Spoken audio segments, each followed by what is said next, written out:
प्रदेश के स्कूलों में रामकृष्ण पाठ पढ़ाने की तैयारी पर अब सियासत शुरू हो गई है। मुख्यमंत्री यादव के बयान पर बोले दिग्विजय सिंह, क्या गुरु नानक को नहीं पढ़ाना चाहिए? क्या मोहम्मद साहब के बारे में नहीं पढ़ाना चाहिए? क्या जीसस के बारे में नहीं पढ़ना चाहिए? सभी धर्म के धर्म गुरुओं के विचारों को स्कूल में पढ़ाया जाए। तो बता दें आपको कि इससे पहले मुख्यमंत्री डॉक्टर मोहन यादव ने साफ किया था कि स्कूलों में हायर स्टडीज में रामकृष्ण के जीवन के बारे में जानकारी देने वाले पाठों को शामिल किया जाएगा, यानी कि बच्चों को उनके बारे में पढ़ाया जाएगा। धार्मिक जो आचरण है हमारी आस्था का प्रश्न है और भगवान राम एक आदर्श पुरुष थे। पुरुषोत्तम भगवान राम हमारे आदर्श पुरुष थे।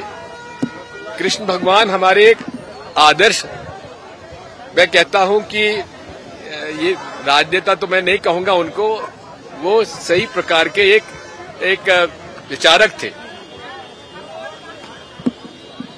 मैं इसलिए अगर उनके सही बात पर उनके कैसे एक अच्छा नागरिक बने कोई, उसके बारे में कोई आता है तो हम उसका स्वागत करेंगे, लेकिन साथ में इसके साथ साथ गुरु नानक जी पर क्यों नहीं आना चाहिए? मंडला में 10वें अंतर्राष्ट्रीय योग दिवस के मौके पर श्री अन्न संवर्धन अभियान का भी शुभारंभ किया गया। पीएचई कैबिनेट मंत्री संपत्या उइके और मंडला के सांसद फग्गन सिंह कुलस्ते कार्यक्रम में शामिल हुए और लोगों को योग का महत्व बताया। पीएचई मंत्री संपत्या उइके और मंडला के सांसद फग्गन सिंह कुलस्ते ने किसानों को कोदो और कुटकी के बीज देकर उन्हें खेती के लिए इंस्पायर भी किया।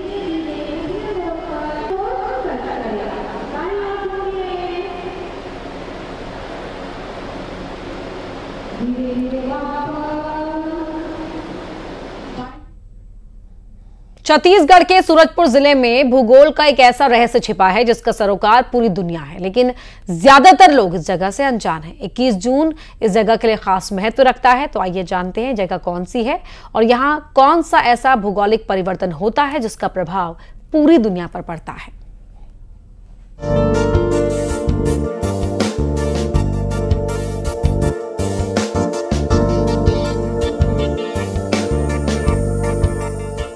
सूरजपुर जिले का ये भैंसा मुंडा स्थान है, जहाँ एक जो भूगोल का सबसे बड़ा जो ज्ञान का एक चीज़ होता है, जिसके लिए आप बचपन में भी आपने पढ़ाई किया होगा, कर्क रेखा जिसे ट्रॉपिक ऑफ कैंसर कहा जाता है, काल्पनिक रेखा कहा जाता है, वो रेखा यहाँ इस स्थान से गुजरती है। और यहाँ से केवल कर्क रेखा ही नहीं, जो भारत के 5 राज्यों से गुजरने वाली भारतीय मानक समय रेखा वो भी यहाँ गुजरती है। ये जगह भैंसा मुंडा है, जहाँ एक अद्भुत खगोलीय घटना का रहस्य छिपा है, जिसका प्रभाव पूरी पृथ्वी पर देखने को मिलता है।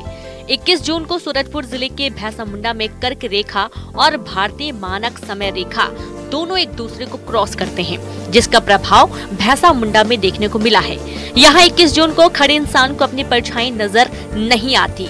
सूर्य की स्थिति को बताने वाली कर्क रेखा 5 प्रमुख अक्षांश रेखाओं में से एक है, जिससे भौगोलिक परिवर्तन की गणना होती है, जबकि भारतीय मानक रेखा पृथ्वी के मानचित्र पर भारत को 2 बराबर हिस्सों में बांटती है। भैंसा मुंडा के पास कर्क रेखा और 82.5 अंश पूर्वी देशांतर रेखा एक दूसरे को क्रॉस करती है वहीं पर, तो ये दोनों मायने रखता है। 21 जून के लिए बहुत महत्वपूर्ण है भारत देश के लिए भी। कर्क रेखा भारत के बीचों बीच से गुजरती है और तब सूर्य भारत के बीच में चमकती है। भैंसा मुंडा सूरजपुर जिले में अंबिकापुर बनारस मार्ग पर महानदी तट पर स्थित है। इसी जगह कर्क रेखा और भारतीय मानक रेखा एक दूसरे को काटती हैं और इसका असर ये होता है कि 21 जून का दिन साल का सबसे बड़ा दिन होता है, जिस वक्त कर्क और भारतीय मानक रेखा एक दूसरे को काट रही होती हैं।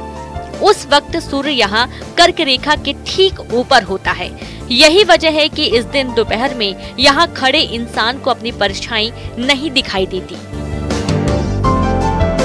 यहाँ पे ये स्थित है, वहाँ पे आप जाकर जब देखते हैं तो थोड़ा सा वो उस टाइप से जिस टाइप से होना चाहिए उस टाइप से इसका वैश्वीकरण तरह नहीं हो पाया है। इससे लोग ज़्यादा यहाँ के जो लोकल लोग भी हैं, जो स्टूडेंट हमारे बच्चे हैं, वो भी उतना अच्छी भली भांति इसको नहीं जान पाते। भैंसा मुंडा को करीब 4 साल पहले स्थानीय प्रशासन ने पर्यटन क्षेत्र के तौर पर विकसित करने की कोशिश की थी, लेकिन योजना ठंडे बस्ते में चली गई, जिसकी वजह से यहाँ के आसपास के लोगों को भी इस जगह की जानकारी नहीं है।